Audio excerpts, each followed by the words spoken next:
Hi friends, ఈరోజు మనము contract లాలో agent గురించి తెలుసుకోబోతున్నాం అనమాట. సో ఇది వచ్చేసి చాలా ఇంపార్టెంట్ క్వశ్చన్. మనకు ఐదర్ షార్ట్ ఆన్సర్లో కానీ లాంగ్ ఆన్సర్లో కానీ మనకు కంపల్సరీ వస్తుంది. సో మనము దీంట్లో ఏంటంటే మనము క్లియర్గా ఇన్ డీటెయిల్గా చూద్దాం. మనము ఏదైతే ఏవేవి క్వశ్చన్లు వస్తాయి అనేది మనం క్లియర్గా చూద్దాం. సో ఏజెంట్ అనేది ఏంటంటే ఇప్పుడు ఏంటంటే సింపుల్ టర్మ్ అనమాట. సో మనం డైలీ లైఫ్లో మనం చాలా ఏజెంట్లను క్రియేట్ చేసుకుంటుంటాం, కాకపోతే మనకు తెలియదు అనమాట. అది వీళ్ళు ఏజెంట్ అంటే మనం అనుకోము. సో జనరల్గా ఏంటంటే సపోజ్ నేను ఒక ఇల్లు అమ్మాలనుకున్నాం అనుకో, మనం ఏం చేస్తాము, మనం ఒక రియల్ ఎస్టేట్ ఏజెంట్ దగ్గరికి వెళ్ళేసి మనము రియల్ ఎస్టేట్ బ్రోకర్స్ ఉంటారు కదా, మీడియేటర్స్ ఉంటారు కదా, వాళ్ళ దగ్గరికి వెళ్ళేసి మా ఇల్లు అమ్మాలంటే మనం చెప్తాం అనమాట. సో మనం ఒక అథారిటీ ఇస్తామన్నమాట. సో మనకు ఇంత రేటుకి అనేది ఇవ్వండి, దానిపైన మీరు ఎంత ఉంటే మరి మాట్లాడుకోండి అన్నట్లు మనం చెప్తాం అనమాట. సో మనం ఏంటంటే ఇండైరెక్ట్గా మనం ఏజెంట్ని క్రియేట్ చేసుకున్నాం అనమాట. అది మనకు తెలియదు అనమాట. సో కాంట్రాక్ట్ లా ప్రకారం ఏంటంటే వాళ్ళని ఏజెంట్లు అంటారు. సో మనం ఇన్ డీటెయిల్గా చూద్దాం మనం ఇక్కడ. సో ఇక్కడ వచ్చేసి కంటెంట్ వచ్చేసి ఏంటంటే మనకు ఒక 5 టాపిక్స్ అనేది మనకు ఉంటాయన్నమాట. సో దీంట్లో ఏంటంటే మనకు షార్ట్ ఆన్సర్లో ఈ విధంగా ఇటు రావచ్చు అనమాట. ఏజెన్సీ త్రూ రాక్టిఫికేషన్ అంటే ఏంది, ఓకే, టర్మినేషన్, ఏజెన్సీని ఎట్లా టర్మినేట్ చేస్తారు, ఏజెంట్ డ్యూటీస్ ఏంది, ఏజెంట్ ఎట్లా అవుతారు, ఇవన్నీ డిఫరెంట్ క్వశ్చన్లు వస్తాయి అనమాట. లాంగ్ ఆన్సర్లు ఇట్లా మనకు వస్తాయి. సో మనకి ఏంటంటే ఈ 5 తెలిసినట్లయితే ఏంటంటే మనకు క్లియర్గా ఏదొచ్చినా మనం హ్యాండిల్ చేయొచ్చు అనమాట. సో ఫస్ట్ ఇది వచ్చేసి who is an agent. Agent అనేటోళ్ళు ఎవరు అనమాట. సపోజ్ ఏంటంటే ఇప్పుడు నేను ఒక పర్సన్ని, ఇప్పుడు నేను చాలా బిజీ ఉండడం వల్ల ఒక పర్సన్ నేను ఆథరైజ్ చేసిన, సో ఈ రోజు నుంచి ఇతను మీకు ఏమైనా కావాలంటే ఇస్తాడు అన్నట్లు మనం ఆథరైజ్ ఇస్తాం అనమాట. సో అప్పుడు ఏంటంటే అతను ఏజెంట్ లాగా అయిపోతాడు అనమాట. సో ఇక్కడ చూసినట్లయితే agent is a person who heirs to act on behalf of you. Okay, so మన బదులు వేరే వాళ్ళు యాక్ట్ చేసేటట్లు మనం పర్మిషన్ ఇస్తే వాళ్ళని ఏజెంట్ అంటారు అనమాట. సో ఇక్కడ వచ్చేసి మనకు 3 మెంబర్స్ ఉంటారు. సో ఫస్ట్ ఏంటంటే ప్రిన్సిపల్ అంటే ఏంటంటే ఎవరైతే హైర్ చేస్తారో, సపోజ్ నేను ఒక పర్సన్ని హైర్ చేస్తున్నాను, నేను ప్రిన్సిపల్ అవుతాను అనమాట. ఓకే, సో నేను ఒక ఏజెంట్ని హైర్ చేస్తున్నా కాబట్టి నేను ప్రిన్సిపల్ అవుతా. సో ఏజెంట్ అంటే ఇప్పుడు మనం చెప్పినాం కదా, ఎవరైతే మనం ఆథరైజ్ ఇస్తామో వాళ్ళు ఏజెంట్ అవుతారు. సో అలాగే థర్డ్ పార్టీ అంటే ఎవరైతే కొనాలనుకుంటారో అమ్మాలనుకుంటారో మాత్రం ఎవరైతే ఉంటారో వాళ్ళని థర్డ్ పార్టీ అంటారు అనమాట. సో ఇది మనకు కీ ప్రిన్సిపల్స్ అనమాట. 3 ప్రిన్సిపల్ అంటే ఒక ఏజెంట్లో మనకు ఉండే పర్సన్స్ వీళ్ళు అనమాట. Principal, agent and third party అనమాట. సో సెకండ్ వచ్చేసి how does someone become a agent. So ఒక పర్సన్ ఏజెంట్ ఎట్లా క్రియేట్ అవుతాడు అనమాట. సో మనకు శాంపుల్గా క్వశ్చన్ ఎట్లా వస్తుంది అంటే what are the various way in which relation of agency arises in contract law. Agents ఎట్లా అరేజ్ అవుతారు ఇన్ కాంట్రాక్ట్ లా అనేది అట్లా ఆ విధంగా ఇటే క్వశ్చన్ వస్తుంది. దానికి ఇటే సేమ్ ఆన్సర్ అనమాట. సో మనం ఏంటంటే క్లియర్గా అన్ని క్వశ్చన్స్ మనం హ్యాండిల్ చేస్తున్నాం దీంట్లో ఒక దాంట్లో. సో ఇక్కడ చూసినట్లయితే and agents relations can be created in few ways. So agent అనేటోడు ఏంటంటే ఈ ఫ్యూ వేస్లో మనకు క్రియేట్ అవుతారు. ఒకటి ఏంటంటే బై అగ్రిమెంట్. సో మనం చెప్తాం అనమాట, పలానా వ్యక్తి మన ఏజెంట్ అంటే మనము రిటర్న్ ద్వారా కానీ ఓవరాల్ ద్వారా కానీ మనం చెప్తాం అనమాట. ఇక్కడ నుంచి నాకు సంబంధించిన యాక్టివిటీస్ ఈయన చూసుకుంటాడు, పలానా యాక్టివిటీస్ అన్నట్లు మనం చెప్తాం. By agreement or express. Okay, ఓవరాల్గా కానీ రిటర్న్గా కానీ మనం చెప్పినట్లయితే అతను ఏజెంట్ అయిపోతాడు అనమాట. By your actions implied. So suppose మన ఇంట్లో ఇప్పుడు పెద్ద ఇల్లు ఉందనుకో, దాంట్లో ఒక ఇల్లుని మేనేజ్ చేసుకుని ఒక మేనేజర్ని క్రియేట్ చేస్తాం. సో అతను ఏంటంటే మనము చాలా సంవత్సరాల నుంచి మన ఇంట్లో అన్ని యాక్టివిటీస్ చూస్తూ ఉంటాం అనమాట. మనం ఎక్స్ప్లిసిట్లో ఎప్పుడు చెప్పలేము మన ఏజెంట్ అంటని. కాకపోతే ఏంటంటే మనకి ఇంటికి సంబంధించిన రిపేర్ వర్కులు కానీ ఏమైనా చేసేది ఏదైనా ఉన్నాయిట అతను చేస్తూ ఉంటాడు అనమాట. సో మన బదులు అతను యాక్ట్ చేస్తూ ఉంటాడు. అదే అనమాట మనం బై యువర్ యాక్షన్స్. మనం ఆల్రెడీ చెప్పి మన దగ్గర చేస్తుంటాం, ఆయన యాక్షన్స్ బట్టి ఆయన మన ఏజెంట్ లాగా అందరు నమ్మేస్తారనమాట. సపోజ్ ఎక్కడికైనా వెళ్ళినట సార్ వాళ్ళు దాంట్లో పని చేస్తారంటే ఆయనకు అందరు ఇవ్వడం కానీ ఆయన చెప్పినట్లు నడవడం కానీ జరుగుతుంటుంది. సో వాళ్ళ యాక్షన్స్ బట్టి వాళ్ళు ఎంప్లాయిడ్గా అనమాట. ఇది మనం ఎక్స్ప్లిసిట్గా మనం ఏం రాయం దానికి. సో మనకు వాళ్ళు మన ఏజెంట్ క్రింద యాక్ట్ చేసేస్తారు అనమాట. వాళ్ళు కూడా మన ఏజెంట్ అనమాట. ఇన్ కేస్ వాళ్ళు ఏమన్నా మిస్టేక్లు చేసినా ఏది చేసినా మనమే సరిదిద్దవలసి వస్తుంది అనమాట. ఎందుకంటే మన ఏజెంట్ కింద వాళ్ళు ఆల్రెడీ అప్రూవ్ అయిపోయినట్లేండి వాళ్ళు. ఇంకోటి ఏంటంటే బై నెసెసిటీ. ఇన్ కేస్ ఏదైనా ఎమర్జెన్సీ ఉందనుకోండి, సపోజ్ మనకు ఏదైనా ఎమర్జెన్సీ ఉన్నప్పుడు మన ఫ్రెండ్ ఏంటంటే మన ఏజెన్సీ లాగా తయారు చేసి అతను అప్రూవ్ చేసుకోగానే అతను అమ్మడం కానీ ఏదైనా యాక్టివిటీస్ చేస్తుంది అనమాట.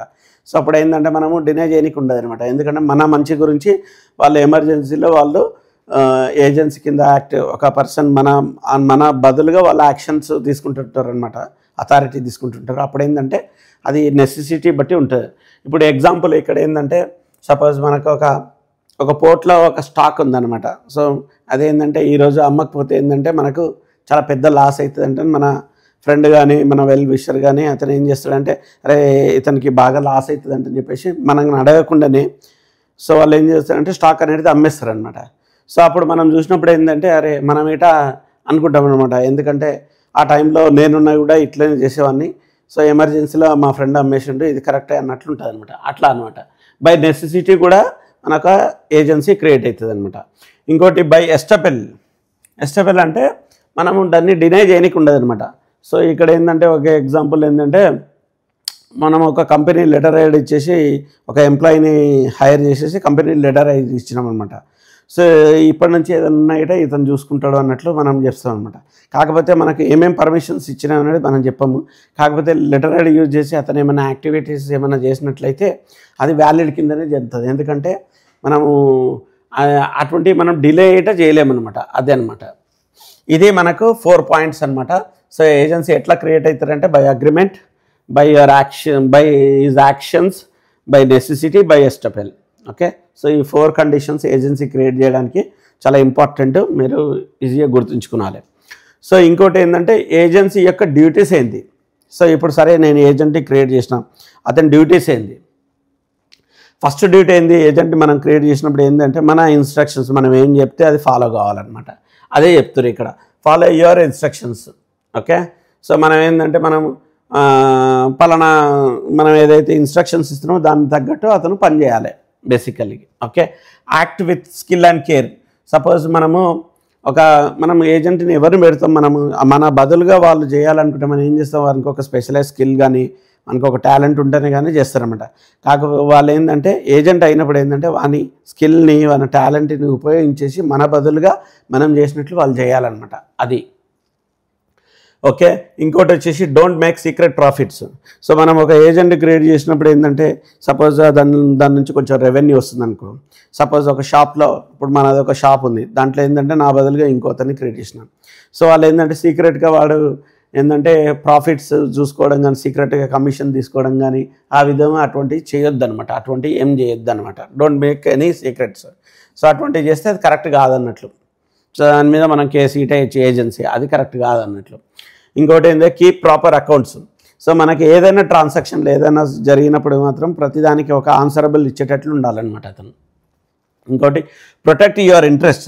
సో మనకు సంబంధించిన వస్తువులు కానీ మన దాన్ని ఏంటంటే అతను ప్రొటెక్ట్ చేయాలి. మనం ఎట్లా ప్రొటెక్ట్ చేసుకుంటాం మన వస్తువుల్ని, ఆ విధంగానే అతను కూడా మనలాగా రియాక్ట్ అయ్యేసి అతని ప్రొటెక్ట్ చేయాలన్నమాట. ఇది మనకు వచ్చేసి డ్యూటీస్ అనమాట. ఫస్ట్ ఏంటి, follow your instructions, act skill and care, అతను తగ్గట్టు చేయాలన్నమాట. ఇంకోటి don't make any secret profits, keep proper accounts, protect your interest. So ఇవి మనకు 5 వచ్చేసి ఈ డ్యూటీస్ అనమాట. ఇది ఇంపార్టెంట్. సో ఒక కేసులా చూద్దాం అనమాట. సో ఈ కేసులో ఏంటంటే చాలా ఇంపార్టెంట్ అనమాట. ఇక ఏంటంటే ఇది ఏజెంట్ యొక్క ఎట్లా యాక్ట్ చేయాలి, ఇన్ కేస్ ఏజెంట్ ప్రాపర్గా యాక్ట్ చేయకపోతే అతని మీద ఏమేమి లీగల్ యాక్షన్స్ తీసుకోవచ్చు అనేది ఈ కేసులో అనమాట. సో ఇక్కడ చూసినట్లయితే పెన్నలాల్ జానకీదాస్ వర్సెస్ మోహన్ లాల్ అనమాట. సో ఇతను ఏం చేస్తాడంటే ఒక ఏజెంట్ని క్రియేట్ చేస్తాడు. అతను ఏంటంటే ఒక బిజినెస్ సంబంధించింది దానికి ఒక ఏజెంట్ని క్రియేట్ చేస్తాడు. అతను క్లియర్గా చెప్తాడనమాట. సో మనకి స్టోర్కి సంబంధించిన ప్రతి దాని మీద గూడ్స్ మీద ఫుల్ ఇన్సూరెన్స్ చేయాలి మనకు. సో అనేది అతనికి చెప్తాడనమాట. ఫుల్ ఇన్సూరెన్స్ చేయాలన్నట్లు చెప్తాడనమాట. కాకపోతే ఏంటంటే తర్వాత ఏమవుతుందంటే ఒక షాప్ అనేది అది కాలిపోతుంది అనమాట. ఫైర్ యాక్సిడెంట్ అయితే జరుగుతుంది. కాకపోతే అప్పుడు చూసినట్లయితే ఆ ఏజెంట్ అనేది ఫుల్ ఇన్సూరెన్స్ బదులు ఓన్లీ నార్మల్ ఇన్సూరెన్స్ క్రియేట్ చేస్తాడు. సో అప్పుడు ఏంటంటే మనకు ఏజెంట్ అనేది లయబులా కాదా అనేది మనకు ఇది కేసు అనమాట.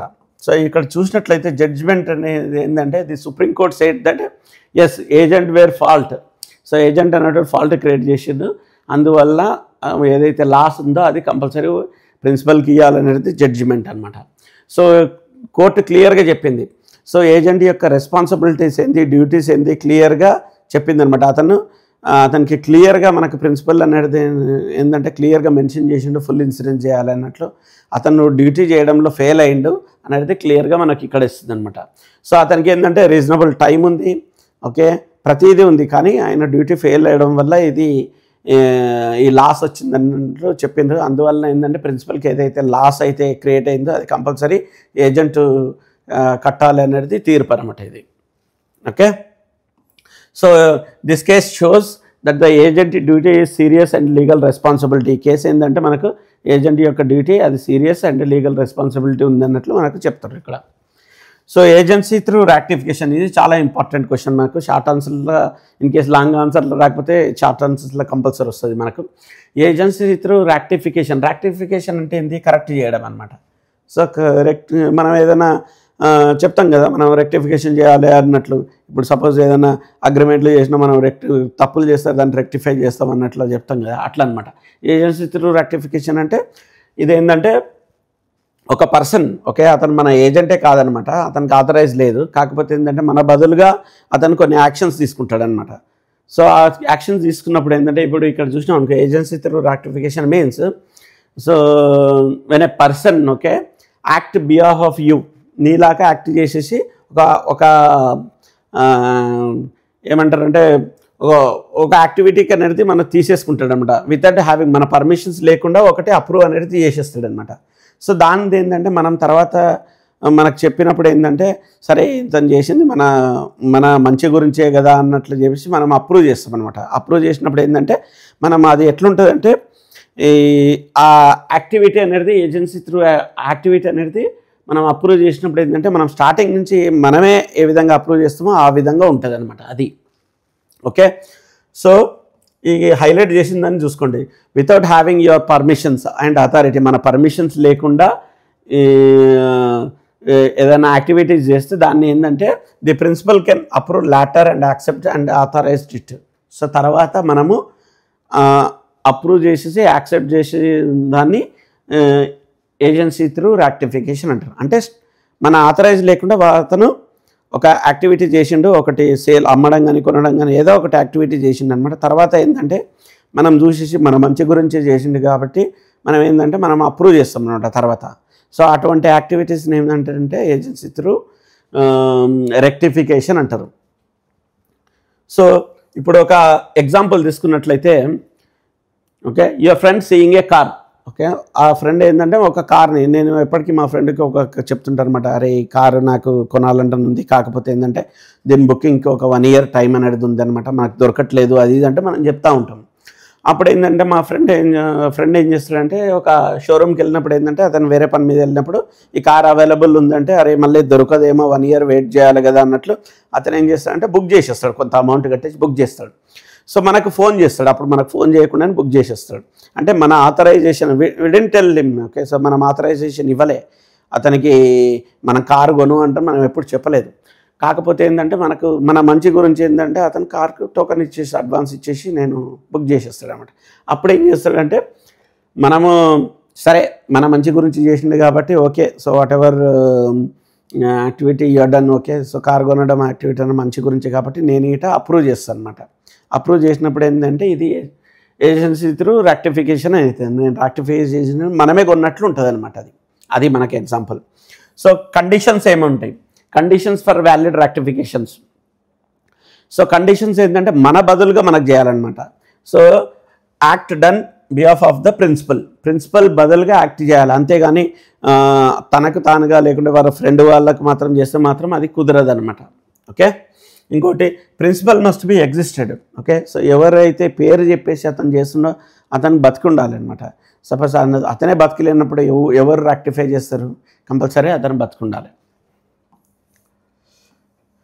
ఇంకోటి ప్రిన్సిపల్ మస్ట్ బి కాంపిటెంట్ అనేది చూసినాం కదా, ప్రతి కాంట్రాక్ట్ లాలో ఏంటంటే వ్యాలిడ్ కాంట్రాక్ట్ ఉండడానికి ఏంటంటే కాంపిటెంట్ ఉండాలి, అంటే సౌండ్నెస్ ఉండాలి, ప్లస్ లీగల్గా అతను ఎలిజిబిలిటీ అయి ఉండాలి, ఏజ్ ఎలిజిబిలిటీ అయి ఉండాలి. మైనర్కి ఉండనుకో, మైనర్ బదులుగా నేను కొంటా అంటే అది నడవదు అనమాట, అదే అనమాట. ఇంకా full knowledge of fact. So మనం ఏదైతే రెక్టిఫై చేయాలనుకుంటున్నామో అంటే దాంట్లో ఉన్న ప్రతిదీ విషయం మనకు తెలవాలి. అతను ఏం చేసిండు, ఓకే, ఏం కొన్నాడు, ఏంది అనేది క్లియర్గా ఐడియా ఉంటేనే మనం రెక్టిఫై చేయొచ్చు అనమాట.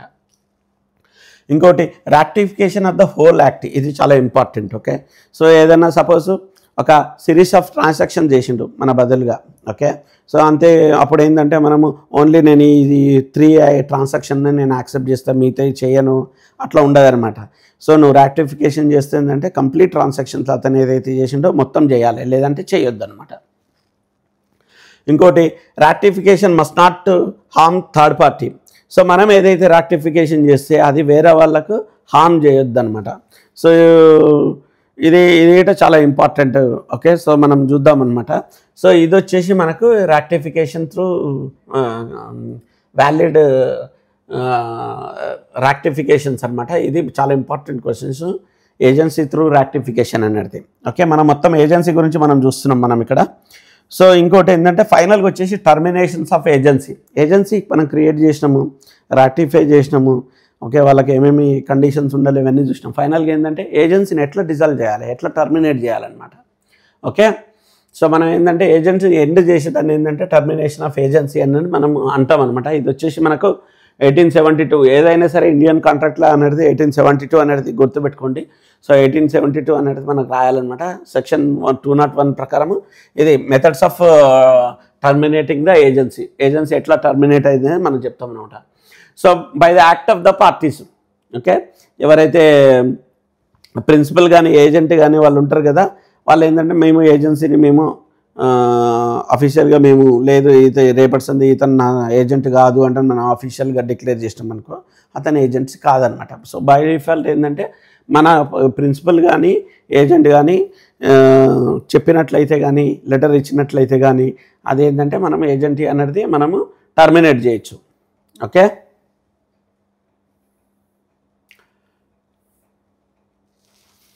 ఇంకోటి ఏంటంటే by completion of the business, మనం ఏదైతే పని చెప్పినాం అనుకో, ఓకే, ఆ పని అయిపోయిన తర్వాత కూడా ఏజెన్సీ అనేది ఉండదు అనమాట. పర్టికులర్ పని వరకే అతను ఏజెంట్ అన్నట్లు క్రియేట్ అవుతాడు. ఓకే, ఇంకోటి by operational of laws. Okay, ఇదొకటి లా ప్రకారం ఇది అనమాట. Expiry of the time. Okay, so పలానా ఇప్పుడు సపోజ్ ఒక టికెట్ బుక్ చేయాలి, ఓకే, సో దాని గురించి, లేకుంటే ఒక ఇల్లు అమ్మాలి నేను, ఆ ఇల్లు గురించి మనం ఒక ఏజెంట్ని క్రియేట్ చేస్తాం. వన్స్ ఒకసారి ఆ ఇల్లు అమ్మిన తర్వాత, ఓకే, సో మనకు అతనితో ఏం పని ఉండదు అనమాట. ఆ ఏజెన్సీ అనేది అది టర్మినేట్ అయిపోతుంది. సపోజ్ నేను చెప్తాను నా ఇల్లు 3 months లోపల మీరు అమ్మేయండి, 3 monthsలో అమ్మకపోతే మాత్రం నేను వేరే వాళ్ళకి ఇస్తాను అన్నట్లు చెప్తాం అనమాట. అప్పుడు ఏంటంటే మనకు 3 months లోపల అతను అమ్మకపోయినట్లయితే యాజ్ పర్ ద అగ్రిమెంట్ ఏంటంటే ఆటోమేటిక్గా అది ఎండ్ అయిపోతుంది, మనకు టర్మినేషన్ అయిపోతుంది. ఇంకోటి death of the principal or agent. So ప్రిన్సిపల్లో కానీ ఏజెంట్లో కానీ ఇద్దరిట్లో ఎవరు చనిపోయినా అదనేది మనకు ఏజెన్సీ అనేది టర్మినేషన్ అయిపోతుంది. ఇంకోటి intensity of the principal or agent. Okay, so దీంట్లో ఏంటంటే insanity of the principal or agent, ఇద్దరిట్లో ఏంటంటే ఎవరైతే అన్సౌండ్ కానీ ఏదైనా హెల్త్ ఇష్యూస్ వచ్చే వల్ల అతను మెంటల్గా ఇట స్టెబిలైజ్ లేకుంటే కానీ అట్లా ఉంటే మాత్రం ఇట మనకు ఏజెన్సీ అనేది ఎండ్ అయిపోతుంది. ఓకే, ఇంకోటి insolvency of the principal. Suppose ఏదైనా ప్రిన్సిపల్ని బ్యాంక్రప్ట్ కింద ఏదైనా కోర్టు తీర్పిచ్చింది అనుకో, అప్పుడు ఇట మనకి ఏజెన్సీ అనేది ఎండ్ అయిపోతుంది. ఇంకోటి destructions of the subject matter. Okay, so ఇప్పుడు సపోజ్ నేను ఒక కార్ అమ్మనికి ఒక పర్సన్ని నేను ఏజెంట్ క్రింద క్రియేట్ చేసిన. ఓకే, సో నా కారే ఒక యాక్సిడెంట్లో మొత్తం స్మాష్ అయిపోయింది అనుకోండి, అప్పుడు ఏజెన్సీ అనేది అంటే ఆబ్జెక్ట్ అనేది యాక్చువల్ ఆబ్జెక్ట్ అనేది దేని గురించి అయితే ఏజెన్సీ క్రియేట్ చేసినామో అదే లేనప్పుడు ఏంటంటే ఏజెన్సీ అనేది ఆటోమేటిక్గా టర్మినేట్ అయిపోతుంది. సో ఇది మనకు మొత్తం వచ్చేసి మనకు ఎట్లా టర్మినేట్ అవుతాయి అనేది మనం చూసినాం అనమాట. సో దీనికి సంబంధించిన రిలవెన్స్ కేసులా ఒకటి ఇది గుప్తా వర్సెస్ దిస్ ఏడిఐ అంటే కంపెనీ ఉందన్నమాట. సో ఇదేంటంటే మనకు ప్లెంటిఫ్ ఏంటంటే ఒక power of attorney ఇస్తాడనమాట. మనకేంది Satnam Singh అన్నది పలానా యాక్టివిటీస్ చేయాలన్నట్లు ఒక పవర్ ఆఫ్ అటర్నిటీ, ఇవి అమ్మొచ్చు ఇవి చేయొచ్చు అన్నట్లు ఇస్తాడనమాట. సో అతను ఏంటంటే మన ఏజెంట్ అన్నతన ఏంటంటే చనిపోతాడు, సత్నం సింగ్ అన్నట్టు ఆయన చనిపోతాడు. అప్పుడు ఏమవుతుందంటే మనకు వాళ్ళ కొడుకులు అయితే ఎవరైతే ఉంటారో ఆయన బిహాఫ్గా ఏజెంట్గా లాగా తయారు చేసి వాళ్ళ యాక్షన్స్ అనేది చేస్తూ ఉంటారనమాట. అప్పుడు ఏంటంటే ఈ ఇష్యూ ఏంటంటే ఎవరైతే చనిపోయిన వ్యక్తికి బదులుగా వాళ్ళు వేరే వాళ్ళ కొడుకులు ఇట్లా ఏజెంట్ కింద క్రియేట్ చేయొచ్చా లేదా అనేది కేసులో అనమాట. సో కోర్టు ఏం చేస్తుందంటే ఎప్పుడైతే అతను చనిపోయిండో అప్పుడే అది ఏజెంట్ అనేది టర్మినేట్ అయిపోతుంది. ఇన్ కేస్ వాళ్ళ కొడుకులు ఇట్లా చేయాలనుకుంటే మాత్రం ఏంటంటే వాళ్ళు మళ్ళీ డిఫరెంట్ అగ్రిమెంట్ చేసుకుని డిఫరెంట్ ఏజెంట్ని క్రియేట్ చేసుకోవాలనేది ఇది కేసులో అనమాట. సో టోటల్గా మనకి ఇదే అనమాట మనకు. సో ఇప్పుడు మనం చూసినట్లయితే మొత్తం ఏజెంట్ మొత్తం కవర్ చేసినాం మనము. సో ఏజెంట్లు ఏంటంటే మనము క్లియర్గా మెన్షన్ చేసినాం, మనం ఏమేమి డిస్కస్ చేసినాం మనం. సో ఇది మనకి ఏజెంట్ అంటే ఎవరు, ఓకే, ఏజెంట్ని ఎట్లా క్రియేట్ చేస్తాము, ఏజెంట్ డ్యూటీస్ ఏంది, ఏజెన్సీ త్రూ రాక్టిఫికేషన్ అండ్ ఫైనల్గా ఏంటంటే టర్మినేషన్ ఆఫ్ ఏజెన్సీ అనేది మనం డిస్కస్ చేసినాం. ఇది ఫ్రెండ్స్ ఏజెంట్స్ గురించి. సో ఫర్దర్ టాపిక్స్ అనేది మనం చేస్తాము. అలాగే మన ఛానల్ని ఇప్పటివరకు సబ్స్క్రైబ్ చేసుకున్నట్లయితే సబ్స్క్రైబ్ చేసుకోండి. మీకు ఏదైనా ఇంపార్టెంట్ టాపిక్ కావాలని అయితే మనకు చెప్పండి, మనం చేసేద్దాం. Okay, thank you friends, bye.